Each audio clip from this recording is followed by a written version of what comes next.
Hey folks, so per the request of Todd Caskey, so if this all goes over great from here on out, you all enjoy them, you can thank Todd. If they don't work out great, then that probably just means I'm really bad at editing, and because they seem pretty popular on YouTube, right? So you can just blame it on me if they don't go over well, as we're figuring this out and learning how to make this look nice. I'm gonna do farm tour Tuesdays, okay? So I don't think I have a ton of time throughout the week to just continually, put out a ton of, hey, here's where we're at, here's what's going on throughout the week. We're still gonna do, hi Cupcake. We're still gonna do, as I'm doing projects or any educational opportunities that I see pop up, there will of course always be videos on those. None of that changes. This is in addition to the stuff you're already getting. Which is, unless I have a project, you don't get a whole lot, right? Or unless there's hey, here's this cool thing we're doing, then that kind of just leaves you guys getting miscellaneous videos here and there. So this will kind of give you a steady video of, you can expect, I may not always come out on Tuesdays, I'll film them on Tuesdays to give you some consistency, but if my Tuesday turns out crazy, that may mean it gets edited and put up on Wednesday, or whenever I have good cell service, because when it's cloudy like this, videos suck uploading from my phone unless I can run into a coffee shop. But expect that I will film one every Tuesday so that you guys can track. This is hopefully, one, you'll get to see what we're doing and keep up with what we're doing on the farm, which I think several people will enjoy. But you'll also get to the educational part of this, which is what I really enjoy and what I enjoyed seeing before we got our farm, was seeing how other people did what they did and how that worked out throughout the year. So with this, every year, you'll get 52 videos following every week of what happens on our farm. Hopefully helping you to get ideas for stuff on yours and dealing with current problems, with the weather. Here's what's going on, here's what we're doing, or following through the seasons. I can't squat anymore. Oh, I thought that was a good idea. I feel old. So hopefully these help. If nothing else, it keeps you guys up to date with kind of what we're doing as things are happening on the farm. And you can then ask questions about, hey Caleb, why are you doing this stupid thing? And it'll be really relevant because I will have just done said stupid thing. Or, hey Caleb, that's really cool. I expect more, hey Caleb, why are you doing this stupid thing? Because I do a lot of stupid things, which is the main reason I do this, right? It's to show you guys the stupid things I do, so you don't do the stupid things I do and just pick up on the handful of intelligent things I do. So let's start this off out here in the feeder paddock where they're at right now. I'm gonna flip you guys around and we'll go look at everybody. So feeder paddock, the paddock that the feeders are in right now, right here. I know I'm probably moving a little fast. Looks terrible right up around the gate. Absolutely horrible. All those pumpkins we brought home were so soupy. They made that area really, really soupy where we dumped them. And then everywhere just off from that where they've been getting fed, which they do have pans, and they stand in the pans and make them gross. But their feed is not being dumped on the ground. They get that soupy mash, so they get it in pans. And then fingers crossed we get more rain, so these get rinsed out. Dragging a hose out here sucks. I have rinsed them a few times in the puddle, but I can't really decide if that's actually beneficial or not. And they eat mud. So not great from a parasite standpoint and whatnot, but it does happen. So their whole paddock is not like that, okay? Don't think that because that does look terrible, that's just what they're living in. This is just right up and around the gate. This is where we are getting straw bales this week. They're coming. I thought they were going to come a little earlier, but we kind of shifted some things around. Our straw bales, not straw, hay, but we're getting some slightly lower quality hay, although our hay guy's lower quality hay is actually better than a lot of people's nice quality hay. So, but I didn't want to buy his really nice bales and then just set them in this mud, because I want to use a bunch of it for mud control. So we're going to be putting it out in all the bare patches. So next Tuesday, when you see next Tuesday's video, most, if not all of this should be covered, and there will be see, this is what I'm talking about. Just standing in the pan for no good reason. She can reach every bit of that pan without standing in it. She knows we're talking about her. Ridiculous.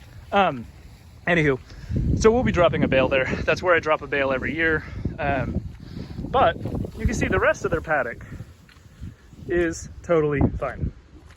Tons of grass. They've been in here for about a week, maybe week and a half. Not quite as long as 2 weeks, I don't think. In the winter, we kind of slow down our rotations because there's not really a ton of reason to just really ramp through them real fast. And because we had left them in that one for so long, which you can see has like a really nice haze of green, we'll walk a little closer to that, I guess, while we're talking. We just got done putting straw and moving that A-frame, which is a bear because they kept standing in it while I was trying to moving it, because we moved the two coal sows out here. They're over there. They integrated enough to eat, but I had dumped some feed over there to kind of let everybody separate a bit. But so they're out here with the feeders now. So that's why I wanted to make sure that other shelter, no one had been using it, but now that there's 2 more pigs out here, I want to make sure that everybody has that opportunity. You can see, there we go, now we're much closer. That paddock where they had been, even up front, it looks great. It's all really, really short, mind you, very, very short, but it looks pretty good. Nice haze of green, which is good because that's where they're going to have to go to next, because they just came out of that front paddock number 7, and they're in paddock number 3 right now. So paddock number 2 is where they're going to have to go, but they can't go there quite yet. And we'll talk about that when we get up to the breeders up there. So I'm also going to try to keep these things at under, I'd say under 10 minutes, but that'd be probably a bald-faced lie. I'm going to aim for 15, and we'll just see how editing goes and how much I talk. One thing I do appreciate right now, we've gotten several days of rain. You can see the wet spots that we're talking about where we plant the willows. You can see that kind of creekish situation as it runs through this low area, and this is where we plant all of these. There is one in, I need to tighten that down. One in most of the paddocks have something similar to that, and usually, well, they all kind of tie into this one. This is the main one that then it all runs down to, and then runs off the farm, which is a project I've got coming up for later on this winter, early spring, when we cut all of our willows. We're going to put in some leaky weirs to try to slow down the water and sediment, really. I want to trap all sediment running off the farm, and we're going to plant willows as the braces for the leaky weirs, and you'll get to see those as we're building them. We're using some reclaimed cedar boards for that. I'm going to open this gate. You don't really want to see that, so I'm going to... And here we go. I'm not going to walk in here right now because actually I'm realizing as I'm filming this that it is just shy of 5 o'clock and starting to get a little dark out, and I still need to split 2 wheelbarrow loads of firewood. So we're going to run through these last guys just a little bit faster. What's up, Payday? How's it going, mister? Oh, I can't reach. Yeah, Payday. Yeah, mister. How's it going? Yeah, so we've got Payday here. We have Dose here. They're getting along a little bit better. They're one of the projects that's coming up. I just got some wood. We're gonna build a trough for them. Hey, Payday, stop it. Not helpful. The wire at the bottom of the gates are not live because they kept shorting out on the gates and making the gates hot, and I did not appreciate getting shocked. So they're not live. But yeah, so they're just getting fed on the ground right now. They're the only group of pigs that are getting fed on the ground right now. The piglets have a trough, Toast has a pan, or the piglets have three pans. Piglets have 3 pans. And then these guys have their troughs, and then the big pans. And then the feeders or breeders up there, they have a giant trough, and Toast has a pan. So yeah, everybody's got one except them. They're getting fed on the ground. I really don't like it, but right now it's what I've got. I'm going to build them an 8-foot long trough. And we'll get a video out about that soon as I build it, probably tomorrow, because I've got to get to work after I do firewood. I've got to work on a job. Payday, knock it off. Okay, we're gonna keep moving because now he's just gonna start throwing the gate around. Let's move on up. I'll show you this real quick as we're going through. This is where that comes through, and you can see just how flooded this whole area is as we walk through. This is where it works its way off and through a low area and runs off the farm at the moment, which then just continues to build up and join into the little sack a couple miles down the road, several miles. Still not what I want it to do. So we're gonna slow it down, catch sediment, and plant willows to soak up excess nutrients to make sure that nothing is leaving our farm and potentially polluting. Yeah, you can see how low this is. We tried planting pawpaws in here. We did plant a ton of willows. I don't know how well they're showing up on camera. Probably not real well, especially with this light. But there's a ton of curly willow planted in here in our tall stands. We planted every one we had. It was like 100 something. And then we planted pawpaws a little further out because that is the deepest areas of it. We planted pawpaws, and I don't think a single one of them made it between lots of flooding and then drought. Pawpaws don't really like that wet of feet. They like semi-wet feet, but not continual standing water. So we tried some oaks, like willow oaks, right along the edge, and they didn't really take that well. A couple of them have, but most of them not. So we're just gonna keep filling that in with willows as we go, I suppose. But here's this one. This will get covered with that straw. Hay, as we get it in. You still see it's pretty nice back and around. It's just this area in front of the gate, as always. All right, I'm gonna close this and then we'll look at toast and the breeders. All right, so I'm dropping straw bale wire. Got Toast here. Hey, Toast Mister. Hey, boyo. And I absolutely hate that he's in this yard, this fairwing yard here, as gross and muddy as it is right now.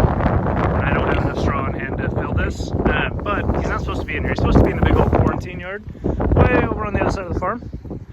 But when we were moving him from the field, this was as far as I could get him before he just kept trying to turn back and get to all the ladies. So we trapped him in here.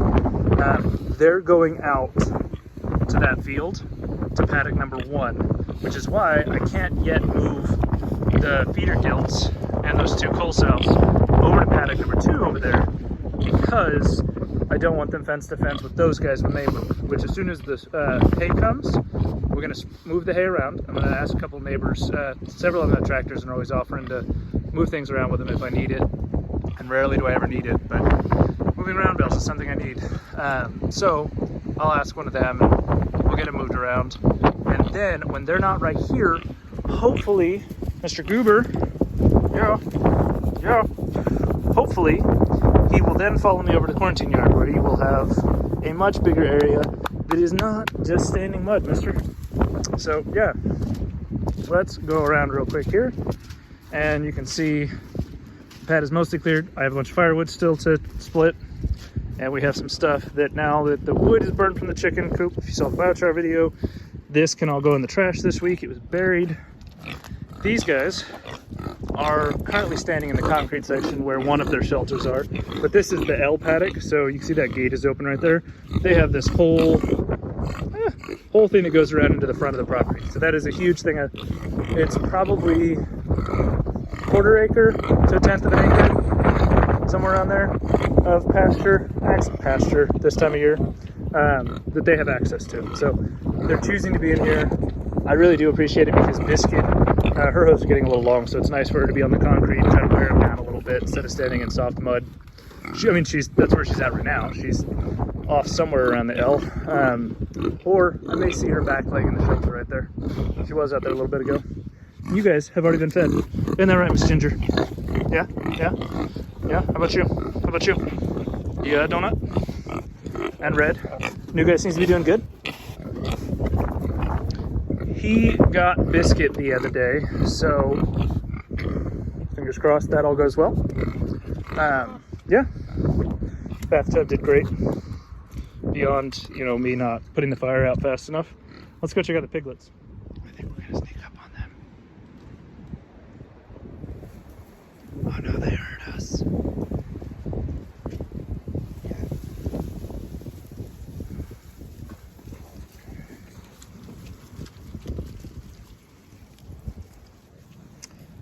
Oh, so if you guys have followed me for any period of time, you know what that yellow ear tag means. So this fella is one I'm retaining. So this is my little boar. Fingers crossed he turns out well. He was my pick of the litter from Toast and Donut. So, handsome little guy. Fingers crossed he turns out nice.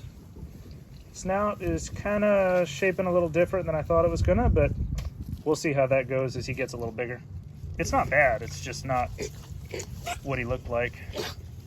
What is that? Yeah? What's that noise for? You all right? Okay. Yeah, so here are the little piglets. Their shelter has got... What are you doing? Oh, you've got a piece of straw in your mouth. That's what he's coughing on. That makes you feel better. Hi. Hi. Anywho, so adorable. Will you just spit the piece of straw up and be done with it? Anywho, so they've got almost a foot's worth of straw in their house to keep them nice and dry and warm. But they're here in the weaning yard, and it is that little concrete yard, so it's not great. I put straw out in the yard. I've shoveled out all the poop, and then I put just hack it up. Quit trying to eat straw. So I do spread some straw out in here. It does make my life a little harder when I have to shovel all that out too at the end of all this. But then they're not just walking on concrete, and they get to walk on a little bit of something slightly softer, you know? And it does soak up some of the stuff. And it just doesn't make me feel terrible as I do about putting piglets on concrete. We only have them on the concrete. If you've watched our weaning videos, they're only here for a few weeks. They just have to be here long enough that they can't fit through woven wire, and here long enough to make sure that I feel like they're not going to get squished by the bigger feeder pigs, right? Because that is always a concern. Throwing such drastic size difference pigs, you're gonna poop. We'll pan away so you can poop in private. So yeah, I just don't like them being with the really, really big pigs. As far as these guys go, any last little bit of information here. I do have several feeder barrels left available. One guy, this guy without an ear tag right here, he was the troublesome one that was not letting me catch him. I finally caught him, obviously, because he's in here. So I still need to castrate him. I didn't wind up doing it the other day when I caught him because it was really rainy and gross, and I didn't feel like throwing him in here with that. So he still needs castrated, and I think we're gonna keep him because his mom did step on his back leg. You can kind of see him pick it up a little, and so you can see it's kind of swollen there. And I looked at it when I caught him and brought him in here, and it doesn't seem to be broken or anything. It's just like beneath the skin bruising. I don't know if you guys just saw that mouse in the back corner just running away there.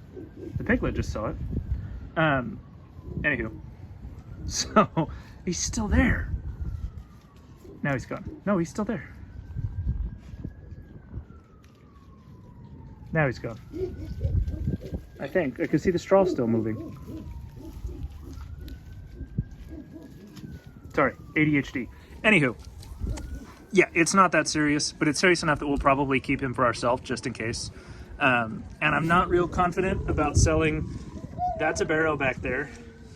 I think both of those. Yeah, I think both of those are, but the one there is he's very, very cooney looking. So and I've got one other one over here that's very cooney looking. And if somebody wants them, that's fine. I'll totally sell them. They're barrows and they're fine. They're just not going to grow up to be super meaty. They'll grow up to be pretty fatty pigs.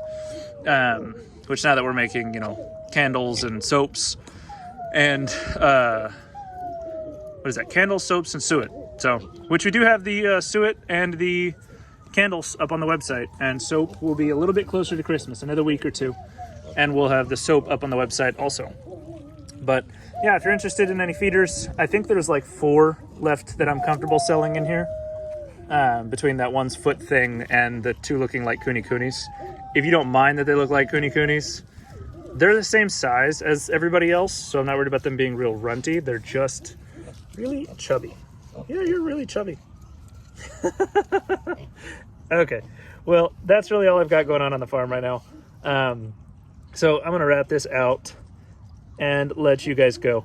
Thank you guys so much for watching. Thank you to our Patreon supporters, Hunter and Ashley Raymond. Thank you, Todd, for this idea. We'll try to do this once a week. If this is not what you intended, Todd, then just let me know and we'll work on that. Beyond that, you guys have a great week. Thank you.